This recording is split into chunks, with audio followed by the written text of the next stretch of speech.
As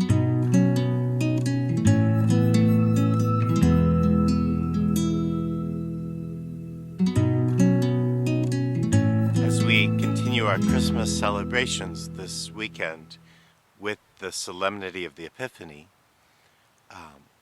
we recognize maybe that Christmas isn't just about God coming to us, but it's about our encounter with God. He shows himself to us not like art in a museum, but as a person with whom we can enter into a relationship, an encounter. And throughout these days of the Christmas season, the octave and now Epiphany, the scriptures invite us to look at those encounters with the Christ child, with Emmanuel, the Son of the Most High. We find that encounter with the shepherds who come and worship a child in a feed trough in a manger in Bethlehem. And their life is filled with hope and peace. We find that encounter in Anna and Simeon, who have waited restlessly in the temple their whole lives for this encounter. And they recognize in the poor child of poor parents who've bought their 2 turtle doves and are ready to make their sacrifice. They're guided by the Holy Spirit. They find what they've waited for, their salvation, the redemption of Israel.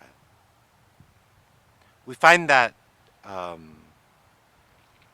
encounter in these wise men from the East who have watched for a sign and followed a star and been rejected in the temple and in the palace, and have made their way to a humble home in a humble town with humble parents, and brought their gifts of kingship and deity and suffering and death.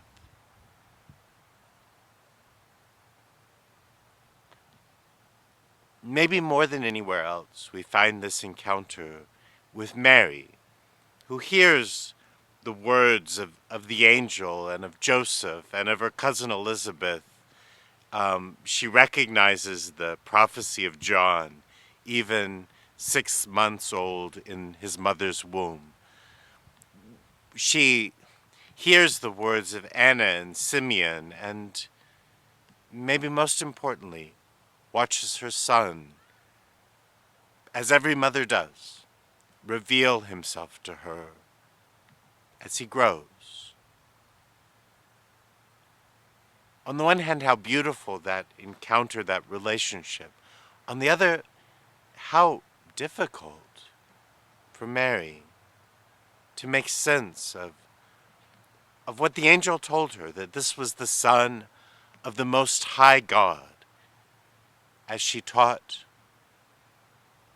her son to read the sacred scriptures, to pray, as she taught God the difference between right and wrong, as he grew in wisdom and knowledge and showed himself to her.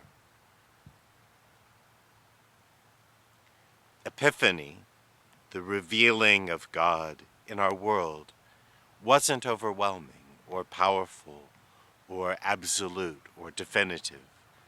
There was no proof that accompanied his coming.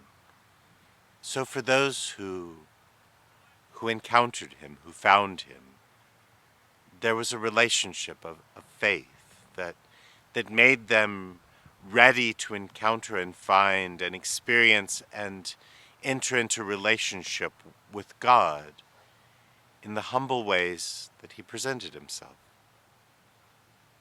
And as we celebrate the Feast of the Epiphany, it would be best for us not to stay 2,000 years ago, but recognize the restlessness in our own souls, the kind of restlessness of Simeon and Anna that drove them day after day to the temple just to check, just to see.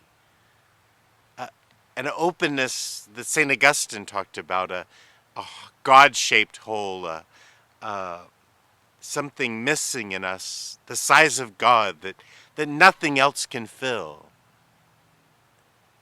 But sometimes we try to answer that restlessness with the next big job opportunity, with the next meaningful relationship, with the next. We keep looking and hoping and searching, disappointed in the big things that we think might fill the big hole in our hearts. But the hole in our hearts isn't big. It's infinite. It's God-shaped. And only love will fill it. Only God will fill it. And so, for us, maybe to take a lesson from the humility of God's coming, we believe that Jesus is present, truly and sacramentally, in the Eucharist. And we might find him there to fill this hole in our hearts. But we also believe that God is present, truly and sacramentally, in our marriage, in a spouse who reveals himself, herself to us over the course of a marriage. And in those humble encounters, that we believe him present, in a church, in a community, that we believe him present. This is hard. But Jesus taught us much more clearly, much more adamantly, that we would find him in the poorest of the poor, in the least of our brothers and sisters. He taught that more than he taught Eucharist or marriage. And for us to let God manifest himself, to have our eyes open to see and to hear, to contemplate these things in our hearts, so that God's love might manifest itself to us, because nothing less will satisfy our hearts, because no other searching or restlessness will be enough. And so, whether our restlessness drives us across the world like the Magi, or in from the fields like the shepherds, or struggling as the early community we've read about in John's letters this last week, or like Mary, just to sit with her baby and contemplate in her heart and understand what these things might be. Mi vida es búsqueda y encuentro.